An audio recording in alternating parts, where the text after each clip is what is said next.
Thank you for stopping by to listen to my dad, Larry Witcher, otherwise known as the Professor of Useless Knowledge. I hope you enjoy it. Let's get Larry in here. Come on in, Larry. Well, I was a little upset because Dave and Faye Marlin didn't get that ice cream. But if they had, Julio, I probably wouldn't have gotten none. David would have eaten it. Yeah. That is one eatingest fella I ever seen in my life. Yeah, I bet he eats 3 or 4 meals a day, don't he? He eats 3 or 4 meals in one meal. But the old saying is, I wouldn't feed him for him. But he got a wife named Miss Faye, too. Yeah. And they walk by us at church. My wife will walk by me, and I say, this is my Faye. And that's yours right there.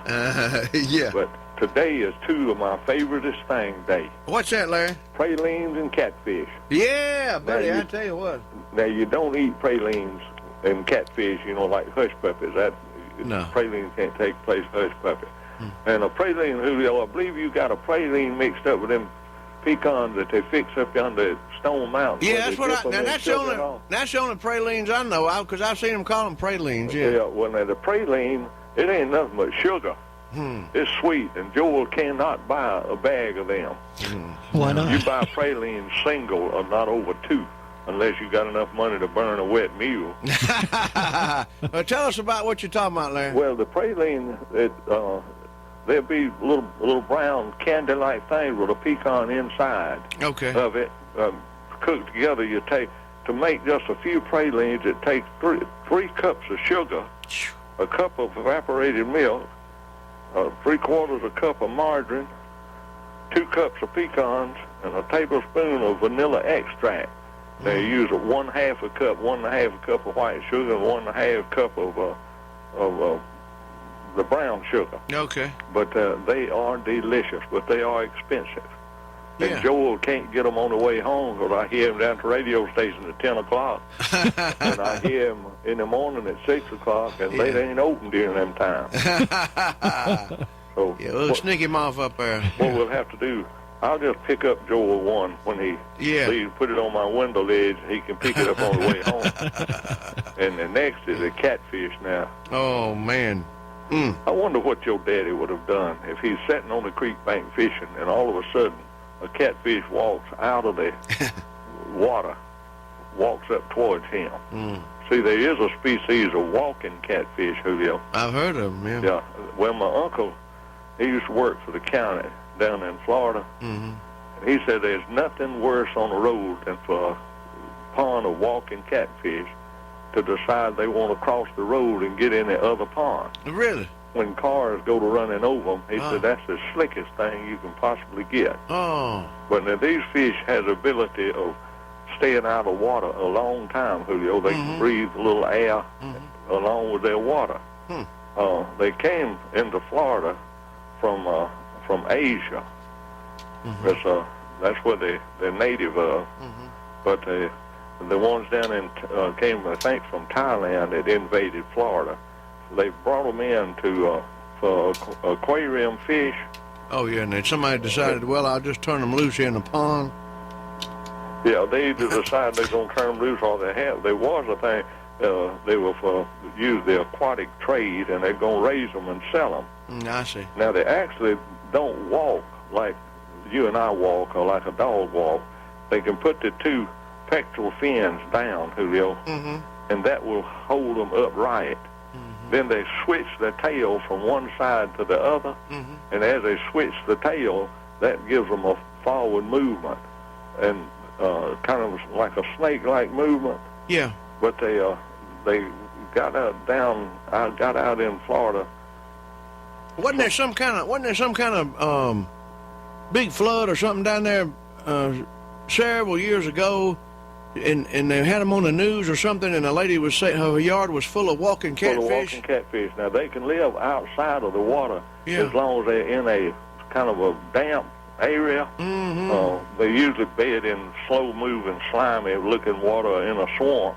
But as long as they can stay moist, they can stay out of the water for hours, they're walking across the country hunting something. But they will just come out of the water if they decide there ain't no more food in that pond. They're very invasive fish. Okay. And they'll take over your pond and eat up all your good fish. And they even at some of the fish farmers, Julio. Yeah.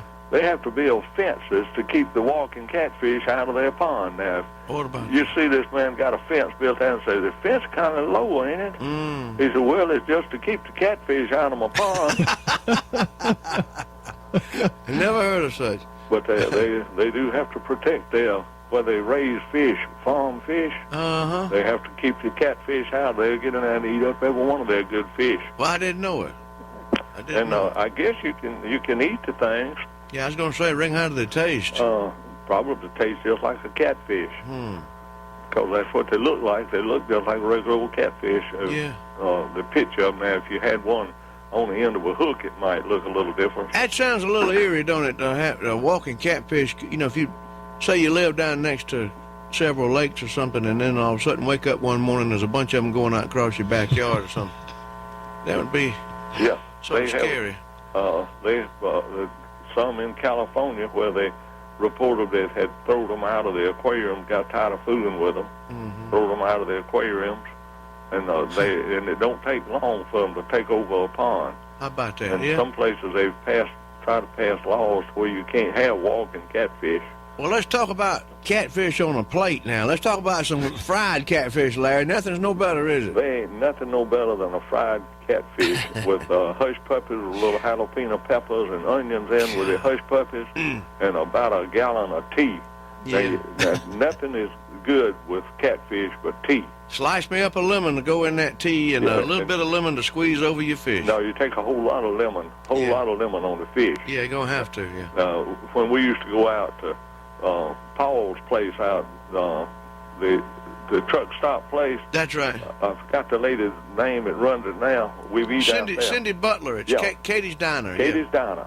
Well, when Paul had it, he had real good catfish. I don't know what he soaked his in, but they were fine. And Miss Faye, she'd always carry her extra lemon with her.